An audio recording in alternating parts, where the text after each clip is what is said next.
आज हम बात करते हैं काफी ज्यादा इंटरेस्टिंग टॉपिक पे, जो कि है ब्रेकआउट।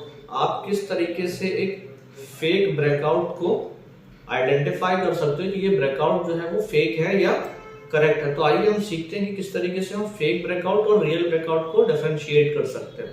तो फर्स्ट ऑफ ऑल, ब्रेकआउट के पहले आप देखो कि इस तरीके से प्राइस कंसोलिडेशन करे एक पर्टिकुलरली रेंज में, ठीक है, इस तरीके से एक पर्टिकुलर रेंज में कंसोलिडेट करो। और ये कंसोलिडेशन आपका क्लोजिंग बेसिस पे होना चाहिए। यहाँ पे आप लाइन चार्ट को भी जरूर से देखो।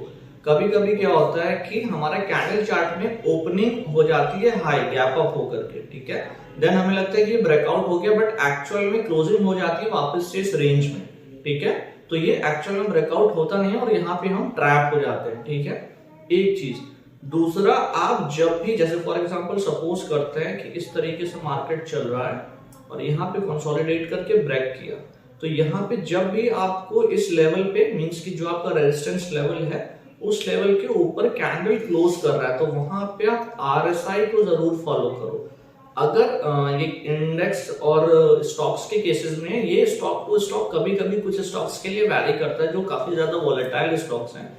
जैसे कि मैंने गोल्ड का चार्ट देखा, गोल्ड के चार्ट पे ये लेवल एग्जैक्टली काम नहीं करता, but most of the stocks और इंडेक्स में अगर ये लेवल 60 से 65 के आसपास है आरएसआई का on the breakout candle, means कि जो कैंडल हमारी ब्रेकआउट दे रही है वहां पे आरएसआई का वैल्यू 60 से 65 के इन बिटवीन है, मींस 61 भी हो सकता है, 62 भी हो सकता है, 63.5 भी हो सकता है, ओके, इवन 65.5 या 6 भी हो सकता है, चलेगा, कंसिडरेबल है, ठीक है। इस लेवल पे आपको ब्रेकआउट कैंडल मिल रहा है, ठीक है, देन ये आपका एक स्ट्रॉन्ग और रियल ब्रेकआउट है। हाई चांस की मार्केट इसके लो को इतनी ज्यादा आसानी से टेस्ट नहीं करेगा और आपको एक अपसाइड का अच्छा मूव मिलेगा। यहाँ पे आप इसको एग्जीक्यूशन में डाल सकते हो। बट अगर आपको ब्रेकआउट मिल तो रहा है इस लेवल पे, बट वहां पे आरएसआई 60 के ऊपर नहीं है, ठीक है, आरएसआई 60 से नीचे है, लेट्स से कि 58 है तो नहीं चलेगा, 59.5 है तो कंसिडरेबली आप ले सकते हो, ठीक है, बट 60 के ऊपर हो तो ज्यादा अच्छा है, 61 हो जाए तो ज्यादा बेटर है एज कंपेयर टू 59.5, ठीक है। तो इसको चार्ट पे भी कुछ एग्जांपल्स से हम समझने की कोशिश करते हैं।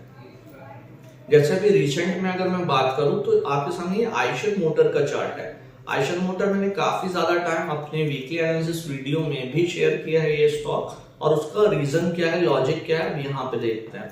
जैसे अगर आप देखोगे यहाँ पे तो ये आयशर मोटर ये लेवल में कॉन्टिन्यूअसली कंसोलिडेट कर रहा था, देखो इस लेवल पे कॉन्टिन्यूअसली कंसोलिडेट कर रहा था। बट अगर आप देखोगे, देखो यहाँ पे ये ब्रेकआउट अपसाइड हुआ, यहाँ पे ये ब्रेकआउट अपसाइड हुआ, यहाँ पे भी आपको देखने में लग रहा है कि अपसाइड ब्रेकआउट हो गया, सेम यहाँ पे और सेम यहाँ पे, ठीक है। बट अब आप देखो, जब हम ये कैंडल देख रहे हैं तो हमको लग रहा है ब्रेकआउट हुआ, बट जैसे ही हमने इसे लाइन चार्ट में कन्वर्ट किया, आप देखो पूरा ये सारे के सारे लेवल क्या है, इस रेंज के अंदर है। इट मींस कि ये सारे के सारे फॉल्स ब्रेकआउट थे, ये एक्चुअल में ब्रेकआउट हमें हुआ ही नहीं। तो यहाँ पे जिसने भी ट्रेड किया ब्रेकआउट समझ करके वो ट्रैप हो गया। दूसरी चीज, आप ये सारे लेवल्स पे देखो जो हमने यहाँ पे डिस्कस करे आपसे, वो सारे लेवल आप अगर देखोगे तो ये सारे लेवल पे आरएसआई का जो वैल्यू था, फर्स्ट ऑफ ऑल जैसे यहाँ पे देखो, यहाँ पे तो कोई लेवल का ब्रेकआउट एग्जैक्टली था नहीं, है ना।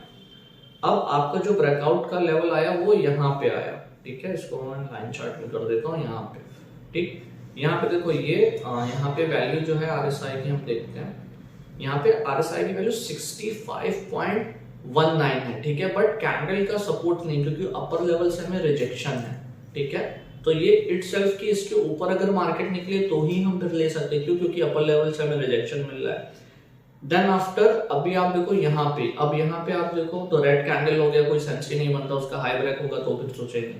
अब यहाँ पे एक स्ट्रॉन्ग कैंडल हमें दिख रही है, बट ये पूरी की पूरी रेड है, open is equal to high वाला सिनेरियो, और आरएसआई कहाँ आ गया, इनसाइड आ गया। वापस देखो यहाँ पे जाने का ट्राई किया अपसाइड, बट आरएसआई का वैल्यू देखो 57 है, ब्रेकआउट नहीं हुआ। इसने ऊपर जाने का ट्राई किया बट फेल हो गया, वापस ये रेजिस्टेंस यहाँ पे ले लिया।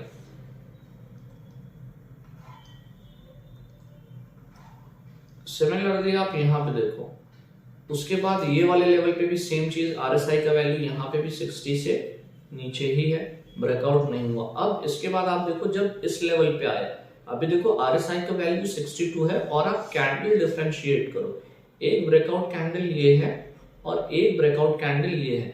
अगर आप ये दोनों कैंडल को डिफरेंशिएट कर पा रहे हो तो यहाँ पे हमें अपर लेवल पे रिजेक्शन मिला, ठीक है, बट वहीं यहाँ पे आपकी देखो क्लोजिंग क्या है, हमारे हाई के बिल्कुल करीब है। तो जब भी हमारी क्लोजिंग क्या होती है, हाई के करीब होती है, तो वो एक स्ट्रॉन्ग साइन होता है और ये एक स्ट्रॉन्ग कैंडल के थ्रू हमें ब्रेकआउट मिला। और जहाँ पे RSI का वैल्यू कितना था 62। अब आप इसके बाद देखो मार्केट शार्पली ऊपर गया, देन वापस इसने डिप किया, बट अब यहाँ पे डिप पे भी देखो क्या हुआ एक्चुअल में, यहाँ पे क्या हुआ, वापस से मार्केट ने ट्रैप किया। मैंने लास्ट वीक यहाँ पे ये कैंडल के फॉर्मेशन के बाद ही इस स्टॉक को अपने वीकली एनालिसिस में इंक्लूड किया था और आपको बोला था कि कमिंग वीक के लिए हम इसको देख सकते हैं पॉजिटिव साइड। तो अब आप देखो कि ये जब लेवल नीचे आया तो सबको ये लगा कि ये ब्रेकआउट क्या हो गया, ये ब्रेकआउट फेल हो गया, ओके, ये ब्रेकआउट फेल हो गया। बट नेक्स्ट डे क्या हुआ कि ये क्लोजिंग हमें ऊपर मिल गई, ठीक है। तो अब यहाँ पे क्या हुआ कि प्राइस को यहाँ पे लाया गया और वापस से एक शार्प अप मूव। अब यहाँ पे क्या होगा कि अगर मार्केट इस लेवल के नीचे क्लोज करे आता, ओके, इस लेवल के नीचे क्लोज करे, तब हम बोल सकते थे कि ये ब्रेकआउट फेल हो गया और अब ये डाउन मींस जो लोअर लेंथ है इसकी या लोअर रेंज है उसको टेस्ट कर सकता है। बट ऐसा हुआ नहीं, मार्केट ने अब क्लोजिंग दी और यहाँ पे भी अगर आप देखोगे तो एक स्ट्रॉन्ग क्लोजिंग मार्केट ने दी है, यानी यहाँ पे जो हमें क्लोज मिला है वो भी उसके हाई के अप्रोक्सीमेट आसपास है। देन आफ्टर आप देखो वापस से मार्केट ने नेक्स्ट डे ही अप मूव दिया, मंडे को वापस से एक रेंज बना करके इस वीक फिर वापस से एक अच्छी क्लोजिंग दी है और अभी भी ये लेवल इंटैक्ट है। बट अब यहाँ पे क्या हो गया है, अब यहाँ पे एक नया रेजिस्टेंस जोन क्रिएट हो गया जो कि है यहाँ पे, और आप देखो वापस से ये 60 के आसपास है।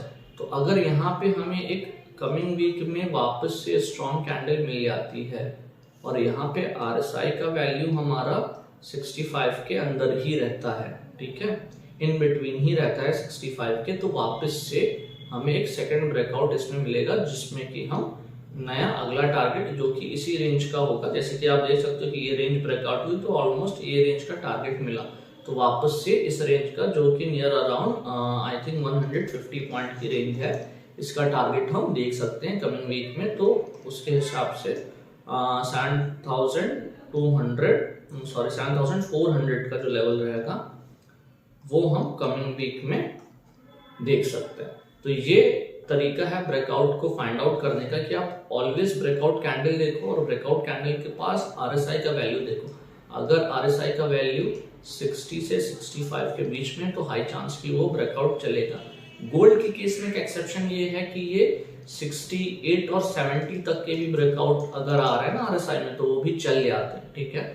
तो गोल्ड का चार्ट आप खुद एनालाइज करो और बताओ कि क्या जो मेरा एक व्यू है या जो मेरा ये एनालिसिस है ये कितना ज्यादा करेक्ट है और इससे आप कितना ज्यादा अग्री करते हो। तो कमेंट सेक्शन में हमको जरूर आप बताओ कि ये वीडियो कितना ज्यादा आपके लिए यूजफुल था और ब्रेकआउट ट्रेड करने में क्या इससे आपको हेल्प मिली और कुछ ना कुछ आपने नॉलेज गेन करी। Thank you so much for watching the video.